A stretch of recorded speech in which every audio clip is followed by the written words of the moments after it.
I'm really thrilled to introduce our first panel discussion of the day. Some of you may know that each and every January, LoyaltyLion releases a trends ebook where we bring together experts from the leading e-commerce technologies in our space.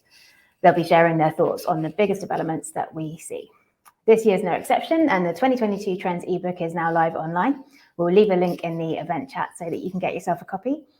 But we've also brought all of the contributors here today to discuss what's coming up this year in person. Across the day, we'll be holding 3 panels featuring different experts from our Trends ebook. If you needed any more inspiration to join these sessions, then one attendee per panel will be receiving a £50 gift card to spend at one of LoyaltyLion's customers' stores as well.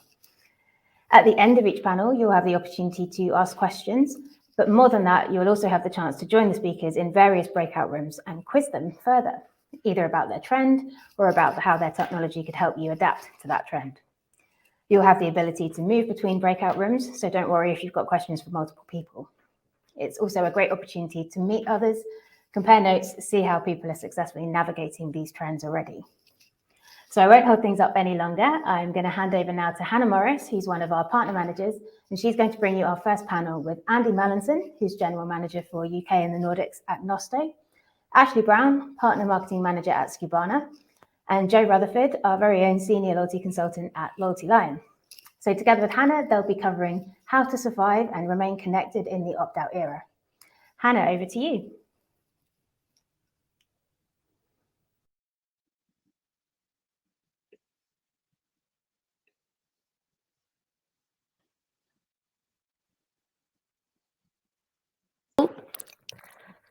Hi everyone, and welcome to panel 1 of Loyalty Connect. As Fee introduced me, I'm Hannah Morris and I'm a partnerships manager here at LoyaltyLion.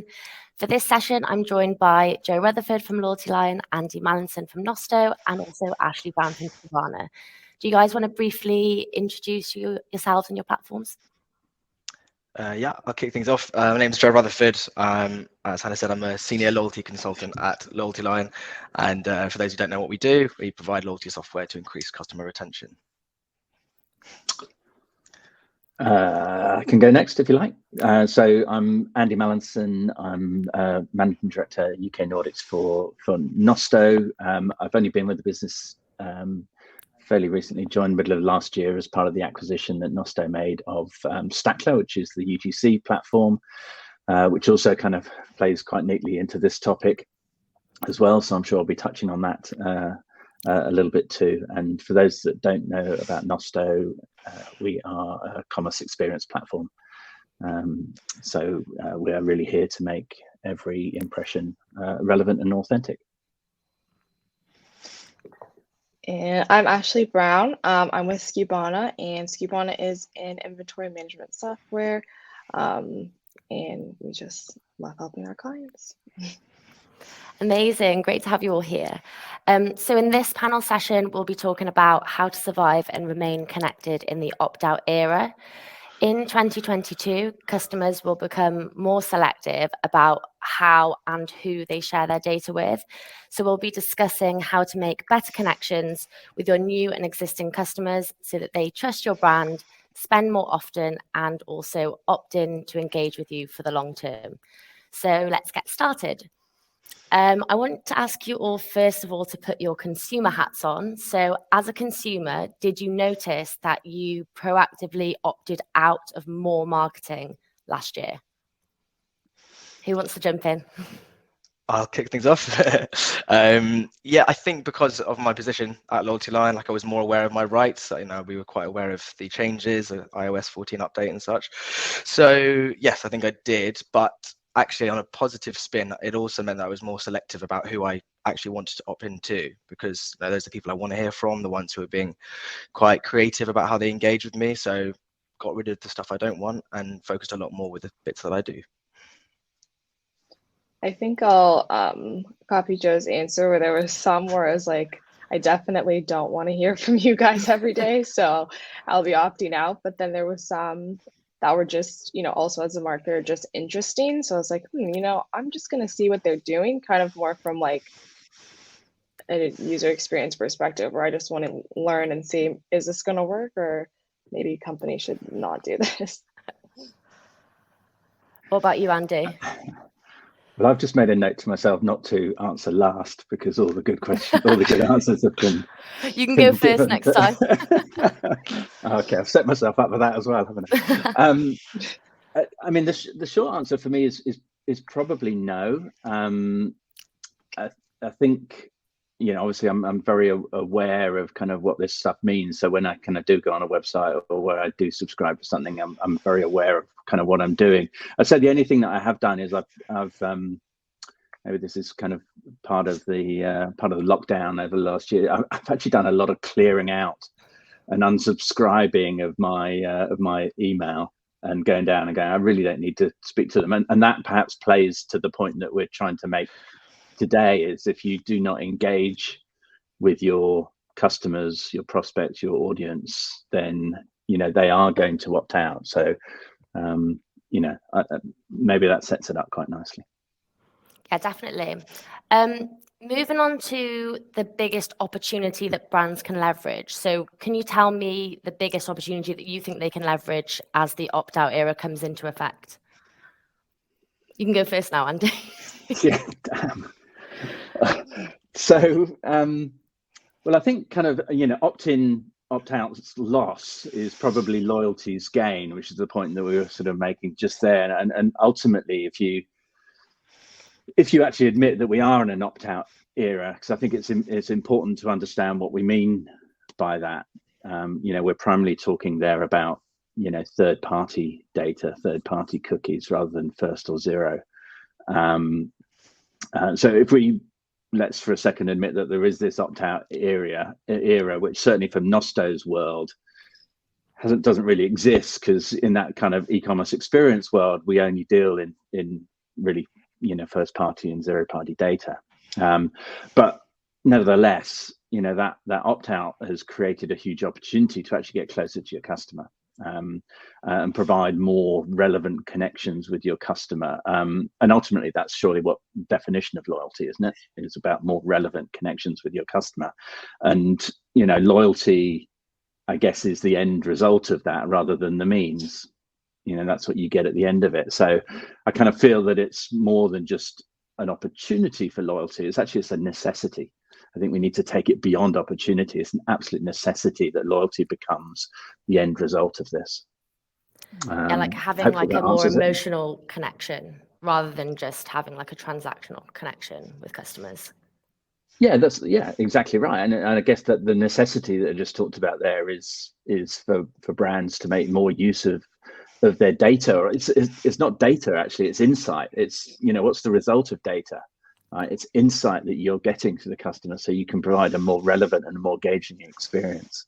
And that never-ending cycle of receiving that data and insight from your customers allows you to create more relevant experience, which allows them to give more data and more insight. And continuous cycle. And around we go. Yeah. Absolutely, yeah. If I can build on that as well. Obviously, like, there's all this doom and gloom around digital advertising getting more difficult or more expensive, you know, in this opt-out era, but you need to look no further than your own customers. So like they're already there. Like, you have a huge opportunity just sitting there to be kind of jumped on. And yeah, while it's more expensive, you know, like for acquisition, like more mass discounting, things like that, those customers already love your brand or have shopped with you before. So they are, you know, very easy to engage with.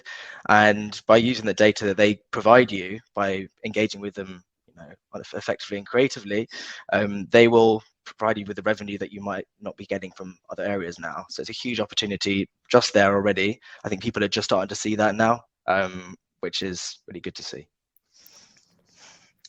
I'll echo that as well, and touch a bit about nailing the customer experience. I think we oftentimes forget it starts from the initial search. So if you're not on all the platforms that your customers are shopping on, then you're missing out. Even if, you know, maybe they are a customer that shopped at your site before, if they don't know you sell a certain product or item and they're just in the search bar and you're not there, that's kind of a missed opportunity. I would also say a big drop that we see, you know, in the inventory management space is if you are out of stock, even your best sellers, it's a great way to lose customers, unfortunately. So being proactive and making sure that your, you know, marketing team is talking to your operations team, and you you really do need to nail the customer experience all the way to the doorstep. Maybe they found you on search, they see you have the product they want, they're so excited they didn't know you sold, let's say, like this particular shade of lipstick they're looking for, but then, oh, out of stock. Okay, well, I need this for an event, so I'm going to go shop somewhere else. And if that other brand is giving me a better customer experience, maybe I've just switched. So I think just, yeah, honing in on every aspect of the customer experience. And like we've all kind of said, is really nailing down the loyalty and giving them everything they need when they want it. Honestly, we're at the customer's hand here. At their beck and call, right? Mm-hmm. Cool. And then also I wanted to talk quickly about how the opt-out era can be an opportunity for brands to nurture customer loyalty. So does anyone have any sort of ideas on how they could do that? I can jump in first if you guys don't mind. Yeah, so it is a fantastic opportunity. Obviously, like, let's say, you kind of obviously have all those tools already to hand. Like a lot of businesses already have an email service provider. They have SMS, they have reviews platform, a help desk. You've got all of these kind of tech stack items waiting there. And if you use them together, like rather than having them siloed, then it's a great opportunity to get data from all these different areas and create this fuller picture of every one of your customers. And then with that picture, you're speaking to your customers in a very different way. It's not batch and blast, it is individual personalized information going out to these customers, and they love that, and that's why they're happy to keep opted in. They don't want to opt out because you're actually sending them stuff they want. So that's getting you a customer base of what we call insiders. So those are actually like brand advocates and VIP customers, and they're gonna not just keep buying from you, but they're gonna actively push your brand forward, talk to their friends about you, leave nice reviews, all this kind of thing. It's just a huge opportunity. And again, it costs very little to do it. You have to spend a bit of time owning that process. Once you've done that, those customers are customers for life. I would add, as well as, relevant messaging is proactive messaging as well. So in the last session, Fiona kind of went through all the curveballs we've seen this year. Obviously, some are expected, some are unexpected. But if you can notify your customers as soon as you have the information, whether that be, shifting stock levels, shipping delays, it increases the likelihood of them returning because they can kind of feel that little bit of care, like, oh, at least they notified me in advance, So I think, proactive when you can be communicating to customers. And having that element of transparency as well. Like if it is out of stock, let me know before I get to the cart and then I'm disappointed. Exactly. Yeah. And probably just sort of building on that, it was something that that Chris Fields said earlier in that, is it about points? Is loyalty about points, or is it something different now? And I almost kind of feel that relevancy is the new currency moving forward when we start thinking about loyalty, because relevancy allows you to deliver things, and that might be offers. Great example might be something like True Vintage, which is a customer of ours, and they delivered VIP sales to their existing customers who had kind of shown loyalty, sort of, especially during this pandemic. But it wasn't just about giving exactly the same sale offers to all of those existing customers. It's about relevancy. So making sure that you take that first party and zero party data that you've collected, which gives you the relevancy, allows you to be relevant, and providing those with sort of really tailored offers. So I think relevancy is a currency now. It's a currency that allows you to be able to deliver on loyalty. So you're segmenting these customers based on they're visiting the site and based on their behavior, based on their attributes. It's based on a number of things. It's based on, I guess you could describe it as sort of being in implied data and explicit data, and that really is the definition between first party and zero party, I guess. So implied data is as you move around sites, you build up this behavioral pattern, Whereas, the explicit zero-party data is about, information I might have gone onto a website and given my preferences and say, well, I'm male and I like outdoor clothing. Whereas, first-party data is typically, more the fact that as I wander around a site, I go to male outdoor clothing a lot, and so therefore, that's implied. That is currency. That is relevancy that allows us to segment, deliver special offers, deliver, any type of offer that the merchant actually is looking for. It's not always special offers. A lot of our customers, as a good example, they know that maybe when I come to a site, I'm not interested in sale items. I never buy sale items. I always buy latest items. It's completely the opposite, by the way, in real life. But maybe I only ever buy the very latest things that's coming off the shelf. Don't deliver me sale items. Right? Mm-hmm. That's a loyal, relevant experience to me. And that data that you were speaking about, how can brands like build trust to encourage like these customers to give more data, do you think? Is that to me again? To anyone. Well, it's a kind of contract that you've got with your customers, isn't it? If you're not going to give something in return for that data, then and goes back to that cycle, then you're never going to get more data. They are going to turn off. They are going to. But as soon as you can deliver on an experience and make that experience better, more relevant, then you're going to get more and more data.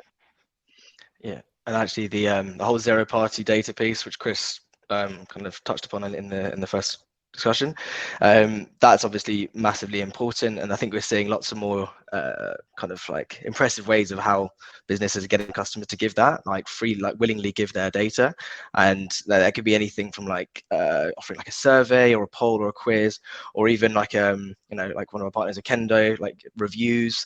That's all first-party data, and you can have all these attributes that allow.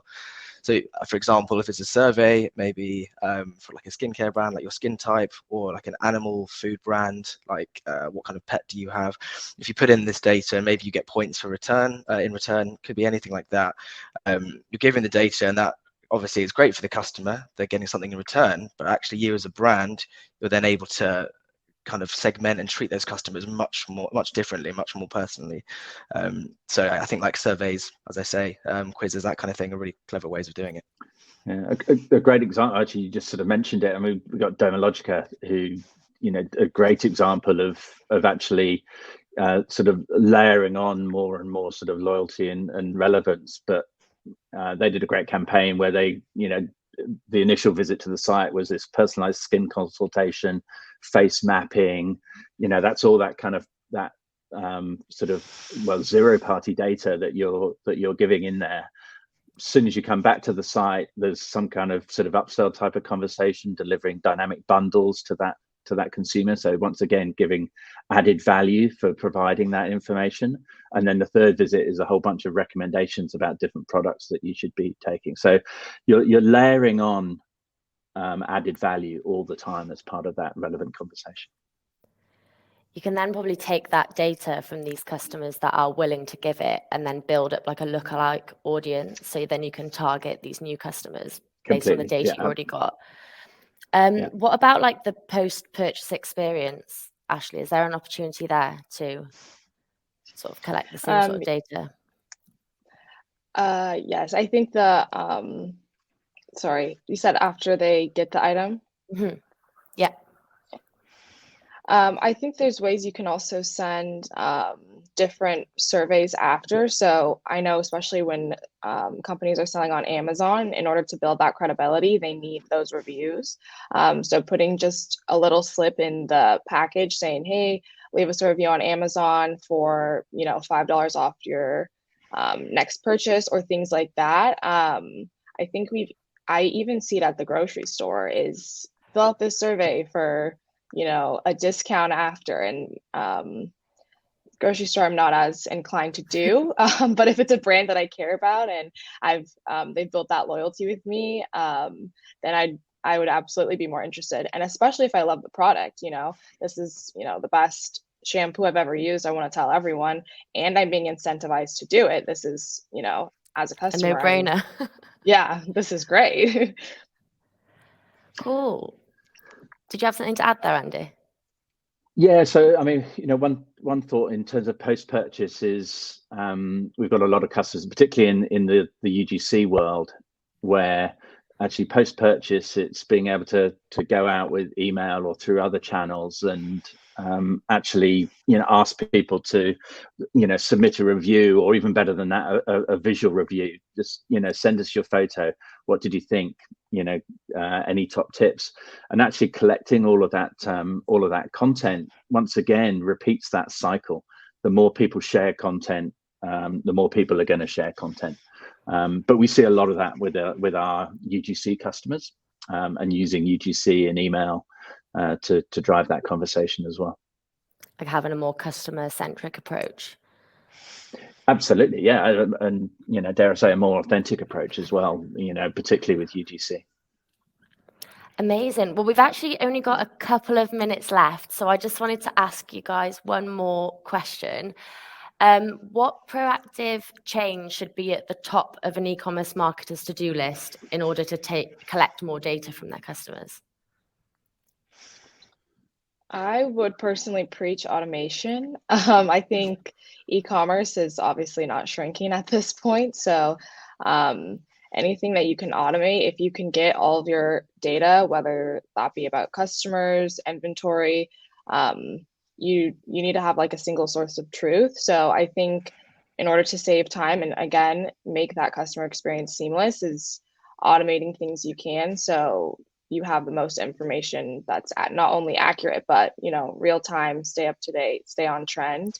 So that's what I would preach: automation. Good one.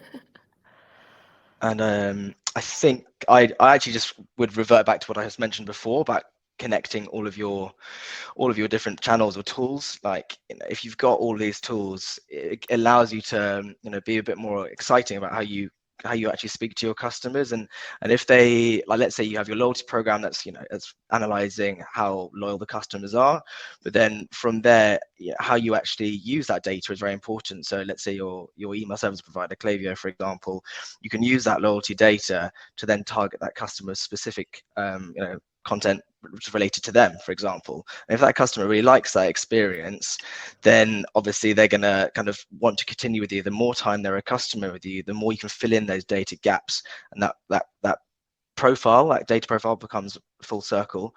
And then you have a customer again who is what we call an insider. So it's just about keeping them excited and engaged all the time, so they don't want to opt out. And then that's kind of the most valuable thing you can do. Like learning from their previous behaviors to help you strategize what you're going to do in the future. Exactly, yeah. You can just continue being more and more impressive about how you do it, just the more data you have.